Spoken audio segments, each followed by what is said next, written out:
Please like share subscribe my channel रोचक कहानियाँ। किसी जंगल में चूचू नाम की एक चिड़िया रहती थी। वह हर समय किसी न किसी काम में लगी ही रहती थी। उसके पड़ोस में एक कालू नाम का कौवा भी रहता था, जो कि बहुत आलसी और कामचोर था। जंगल में खाने की सूखा पड़ गई थी। फिर चूचू को ख्याल आया कि क्यों ना जंगल के एक खाली हिस्से में गेहूं बो दिए जाएं, जिससे मेहनत तो होगी लेकिन खाने को दाना आसानी से मिल जाएगा। मैं अकेली इस काम को नहीं कर पाऊंगी, क्यों ना इस काले कौवे को अपने साथ मिला लूं। इससे मेरा काम भी आसान हो जाएगा और काले कौवे को भी खाने को दाना मिल जाएगा। तभी चिड़िया कालू कौवे के पास जाती है। कालू भैया, देख रहे हो तुम, जंगल में दाना बिल्कुल खत्म होता जा रहा है। सूखा पड़ गई है पूरे जंगल में। सही कहा चिड़िया बहन तुमने। मुझे 2 दिन में दाना मिला था, अभी अभी खाया है मैंने। तुम मुझसे दाना उधार तो नहीं लेने आई?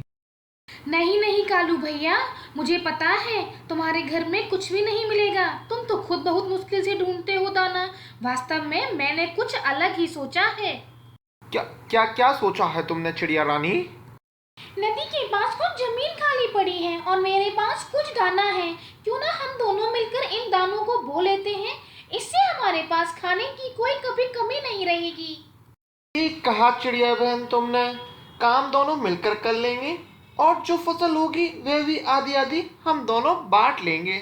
चलो फिर आज चलकर हम जमीन को नरम कर लेते हैं, क्योंकि बीज नरम जमीन में ही उगता है।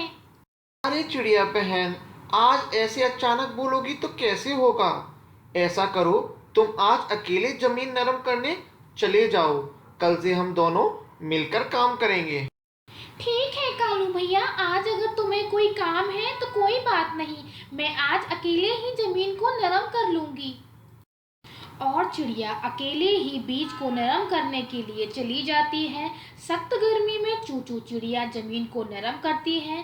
सारे दिन काम करने की वजह से वो आते ही घोंसले में सो जाती है और चूचू चिड़िया सुबह होते ही अपने दाने को लेकर कालू कौवे के पास पहुंच जाती है। आओ चूचू चिड़िया रानी, मैं तुम्हारे पास ही आ रहा था, पर धूप थोड़ी ज़्यादा तेज थी इसलिए नहीं आ पाया। कालू भैया, मजाक अच्छा कर लेते हैं आप। मैंने जमीन अच्छे से नरम कर दी थी और आज भी बहुत अधिक काम है करने को। दाने को जमीन में बोना भी है आज। कोई बड़ा काम नहीं है बहन, मुझे पता है दाना बोया कैसे जाता है। तुम चलो, मैं आता हूँ। तो फिर चलो कालू भैया। कालू कौवा हमेशा की तरह फिर से चालाकी करता है और चिड़िया से कहता है कि तुम जाओ और मैं आता हूँ, लेकिन वह नहीं जाता है और बेचारी चिड़िया अकेले ही दाना बोने के लिए जाती है और फिर आती है और फिर जाती है। लेकिन कालू कौवा कोई ना कोई हर बार बहाना बना ही देता है और एक दिन आ जाता है जब फसल पककर तैयार हो जाती है। फिर जो चिड़िया कालू कौवे के पास जाती है और कहती है, चले कालू भैया, ये आज भी नहीं जाना है। आज फसल पक के तैयार हो गई है, आज उसको काटना है। आज भी आपके जाने का मन है या नहीं, या मैं खुद ही अकेली चली जाऊं? अरे चिड़िया रानी, ऐसी तो कोई बात नहीं है, बट आज मेरे घर पर रिश्तेदार आए हुए हैं तो मुझे आने में थोड़ी देर हो जाएगी। तुम चलो, मैं तुम्हारे पीछे पीछे आता हूँ, बट मैं आऊँगा ज़रूर। ठीक है कालू भैया, मैं चलती हूँ, लेकिन आना जरूर। आज कोई बहाना मत बना देना। और चिड़िया वहाँ से अपने खेतों के पास चली जाती है। चिड़िया फसल काटना शुरू कर देती है और वह धीमे धीमे करके सारी फसल को काट देती है और फिर वह फसल में से निकाल के दानों को अलग और भूसे को अलग कर देती है और फिर वह चालाक कौवा वहां पहुंच जाता है। चिड़िया बहन, मुझे माफ़ कर दो, मुझे आने में थोड़ी देर हो गई। तुम्हें तो पता ही है ना, मेरे यहाँ रिश्तेदार आ रखे हैं। अरे वाह, तुमने तो सारी फसल काट दी और दाने भी अलग कर दिए। चलो अब बंटवारा करते हैं। और फिर कौवा झट से उड़कर दानों के ऊपर बैठ जाता है। चिड़िया रानी, बंटवारे के हिसाब से दाने मेरे हैं और भूसा तुम्हारा है, क्योंकि भूसे को निकालने में बहुत मेहनत लगती है और तुमने बहुत मेहनत की है। और फिर चूचू चिड़िया हैरान होकर कालू कौवे की तरफ टुकटुकी बनाकर देखने लगती है। तभी अचानक से बारिश भी शुरू हो जाती है।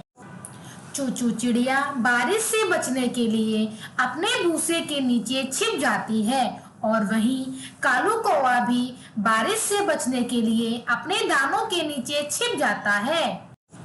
अधिक तेज बारिश होने की वजह से दाने भारी हो जाते हैं, जिसकी वजह से कौवे का दम घुट जाता है और वह वहीं मर जाता है।